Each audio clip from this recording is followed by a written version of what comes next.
My parents refused to feed my daughter for 2 days, said she didn't deserve it. My relationship with my parents had always been rocky, but I spent years convincing myself it was survivable, tolerable. They never hit me, never threw me out on the streets. But they wielded silence like a weapon and favoritism like a noose around my neck. When I had my daughter, Aurora, something shifted inside me.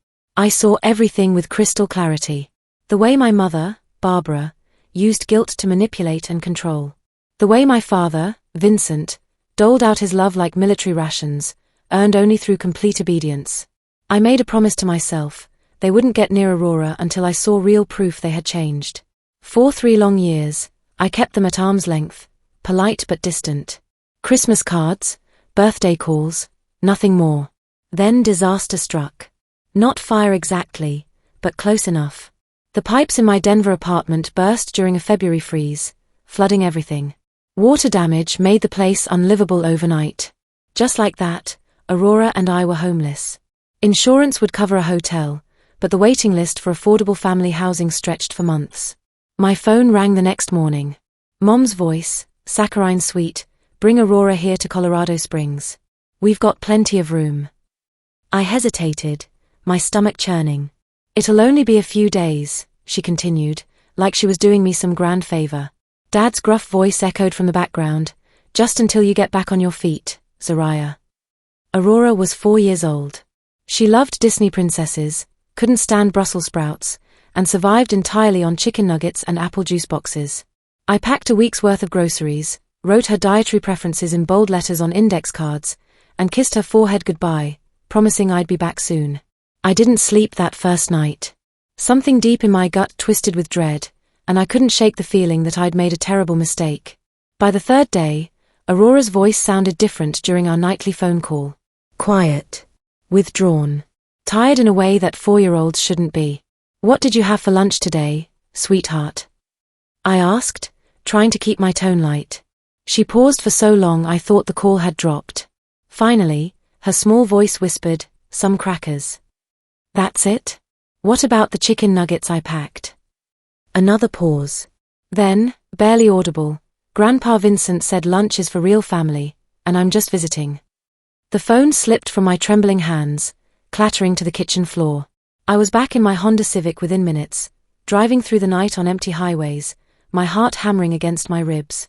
For hours of pure terror, imagining my baby girl hungry and confused, not understanding why these people who claimed to love her were treating her like an unwelcome stranger. I arrived at their pristine Tudor-style house the next morning just as the sun was rising. The first thing that hit me was the smell wafting from the kitchen: bacon, scrambled eggs, fresh biscuits. My stomach lurched with rage. Aurora sat at the far end of their mahogany dining table, an empty plate before her like a cruel joke. Dad was halfway through a stack of buttermilk pancakes. Mom sipped her coffee, scrolling through her iPad, completely unbothered. "Where's her food?" I demanded, my voice cutting through their comfortable morning routine. Mom didn't even look up. "She already ate." "No, I didn't," Aurora whispered, her head down, shoulders hunched like she was trying to disappear. Dad snorted dismissively. "She had some saltines yesterday. She's not starving, for crying out loud." I stared at my daughter, pale, listless, shrinking into herself like she was learning to become invisible. Something inside me snapped. "Why would you tell her she's not family?" My voice cracked with barely contained fury. Mom finally looked up, rolling her eyes like I was being dramatic. "Because she's not. She's your kid, Zariah. We didn't sign up for this. She's 4 years old." The words tore from my throat. "You think starving a child is acceptable?" Dad stood up, his chest puffed out in that way that used to intimidate me as a kid. "Nobody's starving anybody. But she's not entitled to anything here. Not like Brittany's kids." There it was. Brittany, my sister, the golden child who could do no wrong. Her twin boys, Connor and Blake, had entire bedrooms decorated in this house. They visited every weekend, got spoiled rotten, treated like little princes. Meanwhile, my daughter was being denied basic meals like some unwanted stray. I didn't scream. I didn't throw things or slam doors. I walked calmly to Aurora, scooped her into my arms, and said quietly, "We're leaving right now." Mom called after me as I headed for the door. "You're seriously throwing a tantrum over some snacks? You always were too sensitive." I didn't turn around. I didn't say goodbye. I carried my daughter to the car and promised myself I would never set foot in that house again. Our first stop was Ipe. Aurora could barely finish half a kid's pancake. "My tummy hurts," she said, and that broke something in me that might never fully heal again. Back home in our hotel room, she wouldn't talk about what happened. Every time I gently brought it up, she'd shake her head and go silent. She didn't understand why they treated her that way.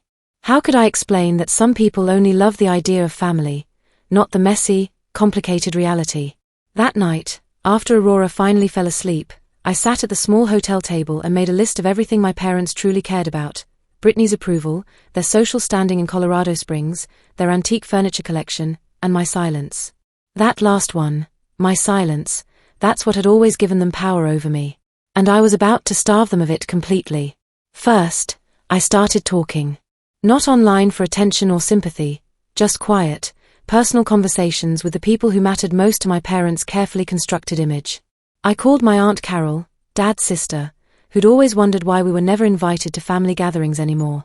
I told her exactly what happened, plain and simple. I reached out to my cousin Derek, who'd always believed my parents were saints walking the earth. When I explained how they treated Aurora, he went completely silent on the other end of the phone. I even called Brittany, though that conversation was the hardest. She had no idea what had transpired during those 3 days. "They didn't feed Aurora for 2 days, I said calmly. "They told a 4-year-old she wasn't family."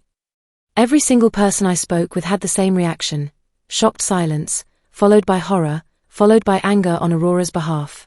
The shift happened faster than I'd expected. Brittany cancelled her boys' next weekend visit. Aunt Carol started asking pointed questions at family gatherings. Cousin Derek offered to have Aurora play with his daughter instead of visiting my parents. Suddenly, the invitations stopped coming. The praise dried up. The phone calls from church friends became awkward and brief. My parents called on a Tuesday evening, 3 days after I'd started telling the truth. Mom's voice was shaking. "Why are people treating us differently? What did you tell them?" I didn't answer. I just hung up. Dad left a voicemail the next day. "You're destroying our reputation over what? Some crackers? You're being vindictive and cruel." I saved that voicemail, played it twice, then deleted it forever. They were starving now, but not from lack of food. They were starving for attention, for admiration, for the comfortable illusion that they were good people. And I wasn't finished yet. The thing about truly hurting someone isn't just about taking away what they want. It's about denying them what they've always taken for granted. My parents had always fed off control, off their spotless reputation in their little corner of Colorado Springs. I waited until their annual summer barbecue, the community fundraiser they hosted every year for the local volunteer fire department. It was their crowning social achievement, Dad manning the grill like he was running for mayor, Mom floating around with pitchers of sweet tea and homemade potato salad, both of them basking in compliments about their beautiful home and generous hearts. I didn't attend, but I did send a representative, Mrs. Helen Morrison, my old second-grade teacher from Willowbrook Elementary.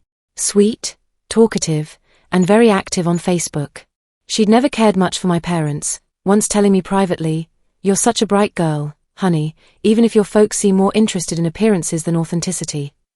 I'd called her the week before and told her everything. Not with anger or manipulation, just the simple truth. They refused to feed Aurora for 2 days, told her she wasn't family. Mrs. Morrison's voice had broken. "What kind of people do that to a child?" "The kind who throw charity barbecues while starving a 4-year-old in their guest room," I'd replied. She showed up to the barbecue wearing a t-shirt that read "Love feeds everyone" and carrying a photo of Aurora in her purse. When Mom greeted her with the usual pleasantries, Mrs. Morrison said loudly enough for nearby neighbors to hear, "I'm so sorry I didn't bring my granddaughter today. I wasn't sure if non-family children were welcome at family events." Conversations stopped mid-sentence. People turned to stare. Mom's face flushed crimson. Dad tried to laugh it off. "You know Helen, always the firecracker." But Mrs. Morrison wasn't alone. 2 other neighbors I'd spoken with, the Johnsons from next door and Mrs. Chen from across the street, brought up similar concerns during the speeches, casually but loud enough for everyone to hear. I didn't have to destroy them. I just had to open the blinds and let in some sunlight. The fallout was swift and merciless. Dad called me that evening, his voice shaking for the first time I could remember. "Why are you turning everyone against us? We're your parents, for God's sake." "No," I said calmly. "You're Brittany's parents. You made that crystal clear." Mom left a message later that week, and this time she wasn't angry. She was crying. "I made a mistake, Zariah. I didn't think word would spread like this. I didn't think people would stop inviting us places." It wasn't an apology. It was mourning for the version of herself she could no longer sell to her social circle. That's when I realized they weren't sorry for what they'd done to Aurora. They were sorry that people had finally seen their true colors. But there was still one thing I hadn't touched yet, the thing they treasured most in the world. Not Brittany, not each other, not even their precious reputation. It was the house itself. The sprawling Tudor-style home Dad had inherited from his grandfather. Perfectly manicured lawn, wraparound porch, heirloom rose garden planted in precise geometric patterns. It wasn't just property to them, it was identity, legacy, proof they'd succeeded in life. They used to say it constantly, "This house will stay in the family forever." Funny thing about that.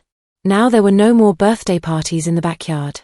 No grandchildren's artwork on the refrigerator. No framed photos of Aurora or me anywhere in sight. Just silence, shame, and ghosts they pretended weren't haunting every room. So I decided to give them one final gift. I sent them a package on a Thursday in late August. Inside was a photo album, every picture of Aurora and me that had ever existed in their house, professionally printed on thick, glossy paper. Aurora's first steps. Her third birthday party. The day she learned to ride her tricycle. Tucked on top was a handwritten letter. "This is your family now, in photographs only. Look at them as long as you want, because that's the closest you'll ever get again. You fed your pride more than you fed my daughter. You called her a visitor in your home. Now you're strangers in ours. You always said this house would stay in the family forever. Well, the family left the house. Now it's just an empty shell with two bitter people rattling around inside it." I never got a reply. But 3 weeks later, Brittany called. She'd driven over for what she thought would be a normal Sunday dinner and found the house dark, curtains drawn, blinds shut tight. "They barely talk anymore," she said quietly. "Dad just shuffles around in his bathrobe. Mom keeps trying to get people to come visit, but nobody wants to anymore." "Good," I said without hesitation. "That means they're finally living like Aurora did for those 2 days." Brittany tried to defend them half-heartedly. "They were raised differently, Zariah. Their generation." "So was I interrupted. "But I don't starve children and call it discipline." She never brought it up again. Time passed. Aurora started smiling again, laughing at cartoons, asking innocent questions like, "Do butterflies get hungry? And why do some grandparents forget to buy groceries?" One Saturday afternoon, she surprised me. "Can we drive by their house?" I looked at her, my heart aching. "Why, sweetheart?" "I just want to see if it looks sad too." So we did. We parked across the street and sat in silence. The yard was overgrown with weeds. The porch light flickered intermittently. A single curtain moved in an upstairs window, but no one came outside. "Does anyone happy live there anymore?" Aurora asked. "Not really, baby girl." We sat quietly for a few more minutes. Then Aurora leaned her head against my shoulder and whispered, "I'm not hungry anymore, Mama." I kissed the top of her head, breathing in the scent of her strawberry shampoo. "I know, sweetheart. Neither am I." As we drove away, I glanced in the rearview mirror one last time. The house looked smaller somehow, less imposing. Just a building full of regrets and empty rooms where love used to live. Aurora and I never looked back again.